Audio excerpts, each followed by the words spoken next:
Hello, good evening and welcome. You've just entered the arena. I'm Michael Coren, whether you like it or not, and thank you for joining me. Ah, Mr. Ahmadinejad. Look, I can forgive you many things, but those absurd safari jackets, darling, please. Now, he spoke at the end of last week to the United Nations, and the usual crap came from his addled, filth-polluted mouth. Ah, modern Islamic Iran. It's a lovely place. Now, if you doubt me, ask Ezatollah Shabi of the band monthly Iran El Fada, or Taghi Rahmani of the band weekly Omid Il Zangan, or Mateza Kazamayan of the band Daily Fath. They were sentenced to a total of 27 years in prison, stripped of their citizens' rights after a secret trial merely for expressing an opinion. Or ask Hoda Sabah, 10 years in prison, or Sadeh Madani, 6 years in prison, or even Reza Alejani, 6 years in prison. Their crime? To write articles that were not to the liking of the Tehran Revolutionary Court. In fact, International Freedom of Expression Exchange, a neutral organization dedicated to defending persecuted journalists around the world, has described Iran as the biggest prison for journalists in the entire Middle East.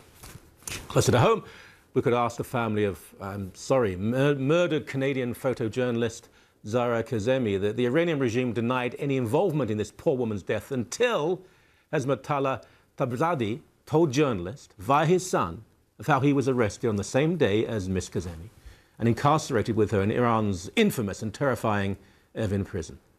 He heard her cries and screams and moans until, that is, she was removed from the jail with blood pouring from her face. She was repeatedly raped and then murdered. Now, none of this, however, would come as any surprise to the Iranian demonstrators, students and writers who have been tortured, the Christians who have been persecuted, the members of the Baha'i faith who have been killed, the gay men publicly hanged. As for Jews, well, the Iran government wants to force millions of them out of their homes in Israel, destroy their cities, thinks they're all frauds and liars from making up the Holocaust myth. It's threatened to hang innocent Jewish men and women just because they're Jews. They also, remember, the Iranian government marched teenagers across minefields in the war against Iraq, cut off the limbs of criminals, they sponsor international terrorism, and they host Holocaust denial conferences. Women are denied basic rights, racist propaganda drips from the state-run media.